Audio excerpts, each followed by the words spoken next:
Hello, everyone, and welcome back to another episode of Banking Matters. I'm your host, Daniel Baker. Joining us today, we have a special guest, Kelly Owsley. Kelly has 20 plus years in the financial services industry, with more than 10 years in the banking compliance arena. She holds a Bachelor of Science degree in accounting from the University of Kentucky and has been a certified regulatory compliance manager since 2014. Kelly began her career in 2000 and has worked in numerous areas of the financial services industry, including retail branch management, lending, product development, and training for institutions ranging in asset size from 250 million up to 3 billion. More recently, she served in various compliance roles in community banks, including Senior Vice President, Chief Compliance Officer, Vice President of Compliance, BSA Officer, CRA Officer, and OFAC Officer. Kelly, welcome to the show. We're glad to have you. Well, thank you so much for having me. It's a pleasure to be here. Kelly, so I always like to ask the question of my guests on this podcast, how they got into the financial sector in the first place. The majority of us kind of just fell into it. Is that your story, or did you have a different story of how you got into the banking world? I sort of fell into it, honestly. I think, many of us in this industry do that. As you kind of read in my bio, I went to the University of Kentucky and got my degree in accounting. All of my plans throughout my high school into college, through college, were to get out with my accounting degree, go into public accounting and be a CPA. And I quickly learned after graduating and getting out into the accounting world that I did not really enjoy accounting in the real world. So that was a very difficult, pill to swallow after spending all of that money going to college, getting that degree. What am I going to do now? And so, interestingly enough, my mother had been in banking her whole career and had retired from the industry. And she said, I think this would be a really good fit for you. And so I started kind of exploring that avenue. And due to some life changes, I left the state of Kentucky and at the time was residing in Philadelphia. And so was able to join a bank up there in 2000, as you said. And it was, for Philadelphia, was considered a small community bank. Happened to be 3 billion assets, and so I got a ton of exposure to just different areas of banking, and really learned so very much in that bank, and so grateful to have that opportunity and it just it just clicked for me. I loved it once I got into it. So I can think of the push from the parent. So I have to ask then, because accounting there's a lot of similarities in banking and accounting, but not necessarily a ton in compliance and accounting. There's some crossover there. Sure. Did that accounting degree really benefit you? Did you find that was a great degree to get into compliance with? Yeah, I think for me, the areas of accounting that, believe it or not, that I enjoyed was kind of digging into the tax laws and looking into the laws. And so it kind of fit, after going through those 4 years of school and that being kind of my emphasis and the thing I enjoyed the most in accounting school. Even when I was in the front line of banking, which is where most of us start, with CSR work and lending and those types of things, I was always wanting to understand the why. Why am I doing this? What is the requirement behind why I have to do this? And so it was a really good transition. So I think I definitely I'm not disappointed by getting that accounting degree. It was one of the best things I ever did. Yeah. So then, as I understand it, right now your position is that you're a virtual compliance officer with Review Alliance. As a virtual compliance officer, what is your role? What do you do? What do you cover?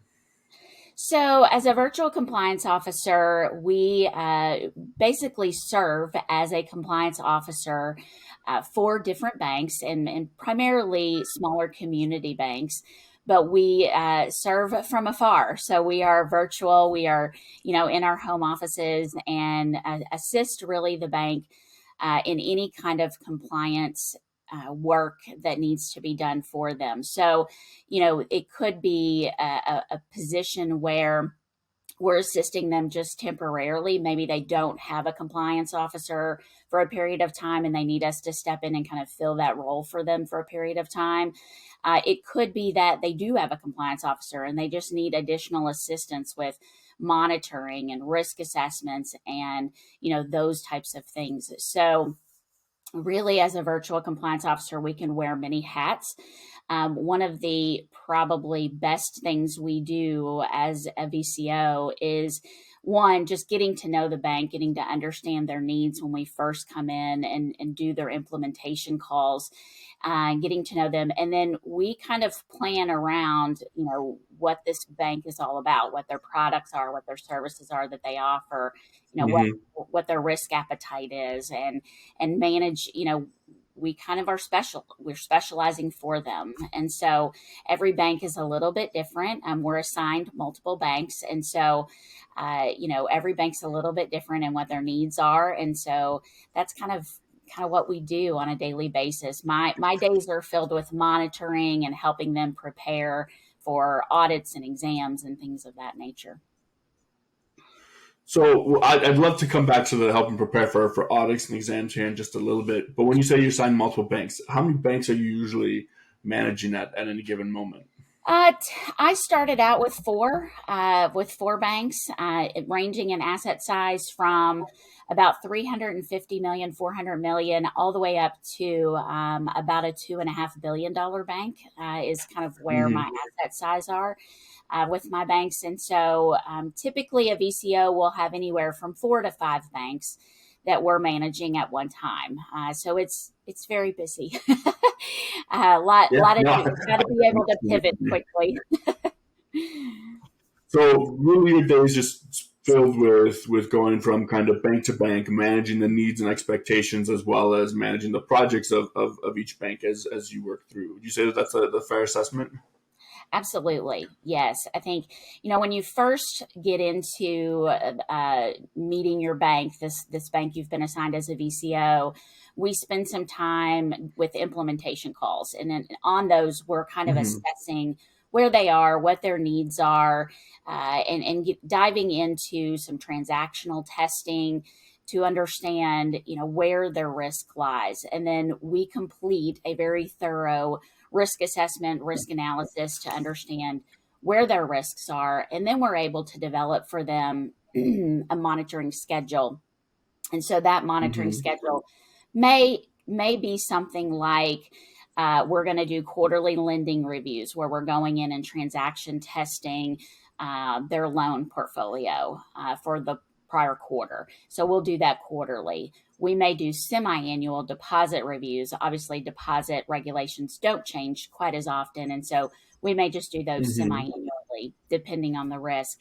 We also dive into BSA and help with CTRs and SARs and things of that nature. So that's kind of our daily things that we're working on the bank with. Also answering questions and assisting in those ways. So then I'd really love to dig in as to how a bank can manage a virtual compliance officer. I mean, there's been a large transition in the industry, especially over the past couple of years with COVID and everything like that, where you've actually seen a lot of compliance leaving the hands of the branch or per se the hands of the branch and switching to a more remote or digital format. So from the we've talked with banks about the perspective of the bank. I'd love to hear it from your perspective.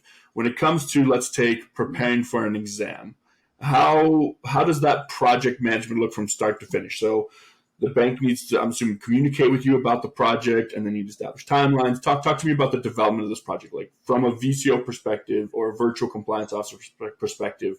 What should that look like? So we kind of begin that process going all the way back to really when we've contracted with the bank. One of the first things that I try to learn from my bank is, when was your last compliance exam? What cycle are you on? What's your next date for your Mm-hmm. upcoming exam? And I was very lucky in that when I was assigned my banks, most of them had recently gone through a compliance exam. So we were kind of in that Mm-hmm. time frame where we had some time to work on things, to get things cleaned up if needed, just to kind of better understand their program. So it really goes back to the beginning of assigning with a VCO. And then once that VCO kind of gets into the daily monitoring and the tasks and things, then we're looking to see, okay, what is it that we need to fix or adjust or reanalyze prior to this upcoming exam. One of the things that I'm going through now. I have a current bank that is getting ready to go through an exam this summer in June, and we, have been working for the past year and a half, just trying to clean up some of those small things, make sure we've got proper risk assessments where they need to be, make sure we've done, a very strong fair lending analysis and understanding where they are from a fair lending perspective. This particular bank had not had a compliance audit done in quite some time. And so while we're coming in and doing the daily monitoring, it was really important that we get an audit in place for them, a compliance audit completed prior to the exam, just to have an understanding of were there any holes out there that we were missing. And so we had an audit team come in and do a thorough audit, compliance audit over all of the regulations, and they were, we did uncover a couple of things that we were able to get fixed prior to an upcoming exam. And so those are the kind of things that you want to be sure that you've taken into consideration prior to an exam. One of the keys between the bank and the VCO that is so important is just communication. And I know that's Mm-hmm. kind of I was what actually we going to ask all, about that. yeah, that's what we all say, no matter if you're in person or you're virtual, but particularly in the virtual world, I am touching base with my banks daily. And if I haven't heard from them in a few days, I'm reaching out and saying, hey, is everything okay? Do you need something? Where are we with Mm-hmm. this?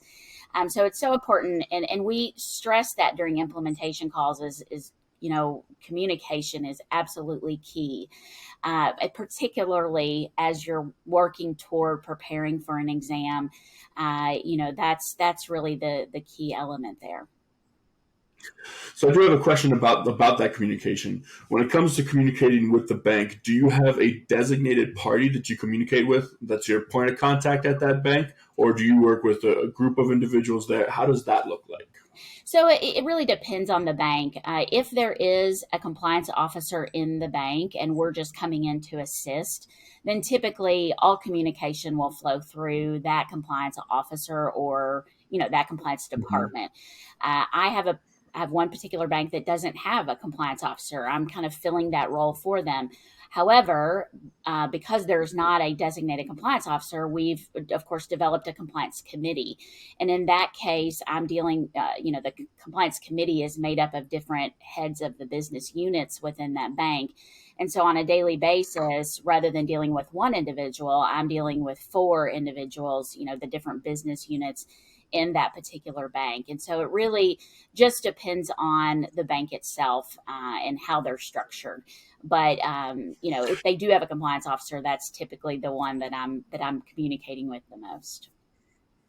So really, what I'm hearing is that there's a lot of flexibility when it comes to hiring a virtual compliance officer or working with a virtual compliance specialist, and it's a lot of just tailoring around what the bank's needs, and you can establish these kinds of things as you're initiating the relationship, establish the communication patterns, and establish kind of the scope of what they're going to be covering and different elements like that. Is that a fair That's a assessment? very fair assessment. Yes. I think one of the things I learned in coming into this role, I've always been with, one bank. And so I just had to worry about that bank and working with the individuals within that bank. And I think coming into this role and working with different banks, multiple banks, the key is really flexibility and great communication, Mm-hmm. and just being able to pivot from one thing to to another thing. I might be dealing with deposits with this bank, and within 5 minutes, I'm jumping over here and dealing with a loan matter Mm-hmm. with another bank, and then maybe BSA next. So, flexibility and being able to move quickly is really the key in this particular role. So I'm gonna kind of give you a little bit of a pushback on VCO just a little bit because I'm curious to see what perspective you would take. So if you had to look at it from a bank's perspective instead of a virtual compliance officer's perspective, because you've worked in the bank, you've worked in higher level compliance positions, why would a bank want to hire a VCO versus just someone in branch? Because I mean, someone in branch, they've got someone dedicated 100% towards their time. They've got someone that they can communicate with whenever they need to. They don't have to worry about kind of remote communication or anything like that if they don't want that. Like, why would they want to hire a VCO? So I think probably one of the best benefits of hiring a VCO is just having a fresh set of eyes. Look into your compliance management system as a whole. One of the things that, by going back to kind of the foundation in our implementation calls, we're just asking a ton of questions and getting a better understanding of what all the Mm-hmm. products and services are, what their processes are, procedures, policies. And so, I know from my time serving one bank as a compliance officer, you kind of get stagnant, I guess you could say, in your position. And, Mm-hmm. you're doing a policy review and you think, I've seen this policy 15 times. I don't really need to look at it again. It's fine. We're moving on. Whereas we're coming in as a VCO with a fresh set of eyes. We're going through every policy, procedure, risk assessment, review. We're digging into transactional testing. And so we are finding things and seeing things that haven't been seen in a few, maybe even a few years, and kind of have been overlooked. So I think that is one, probably the biggest benefit that I've seen come out of this, this role that I've been filling for quite, Mm-hmm. in quite some time. So. So let's talk a little bit then about actual like how you do your job. Um, what kind of platforms do you find you're using as a VCO? Are you using just like the Microsoft suite and keeping track of things on like Excel and calendars, or do you have like access to the bank's internal programs that you're using? Like how are you managing the tasks and projects that are being assigned to you by these banks? That's a great question, and probably one of the most challenging pieces of our role because we get into our bank's system. So we go through VPN. We have VPN access to Mhm. our banks, and of course, everything has to be shared securely. We're not going to go out there and just send unsecure emails back and forth with customer information and that type of thing. So we're doing Mhm. everything either in their platform, or if we're sharing through a particular platform like ShareFile, to make sure things are being securely transferred between bank and VCO or vice versa. So that's really the key, I think, when having a VCO relationship, is the bank being open to allow us to get into their systems and understand their platform, their core system, looking at their loan documents, those types of things. That's really key when we're doing those implementation calls, is getting the bank to understand how important that is. Now, as a VCO, do you ever meet with individuals in person, or is it strictly just 100% remote? I do. I actually, the majority of the time we are remote. However, Mhm. for example, my bank that I have that's coming up on a compliance exam, my plan is to be there on site with them during the exam, or at least a portion of the exam, once their regulatory agency, which is the FDIC in this case, once they have given the green light of yes, this is when we'll be in house or on site, then I will, of course, go out and join them and assist them. In this particular exam, the compliance officer that is in this bank is new to compliance. She's been in BSA and that area of banking for quite some time, but she just took over for another compliance officer who retired.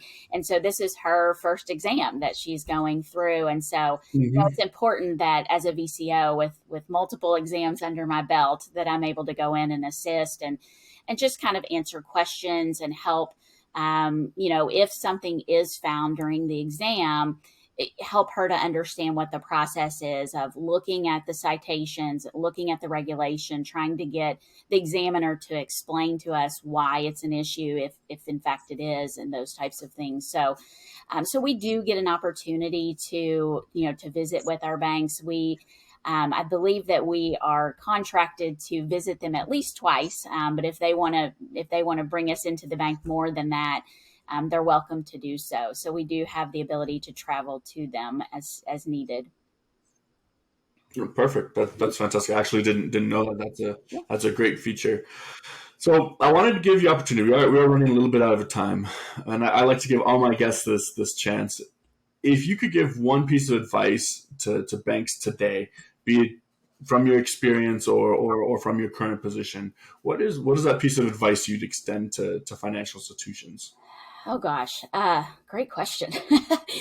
I think probably the most important thing, obviously, coming from a compliance perspective, is don't shortchange yourself on compliance. Obviously, I think banks sometimes don't understand how important it is to have a strong compliance management system. And I've heard so many times in my career that my department, a compliance department, is a cost center. You're a cost center to Mm-hmm. us.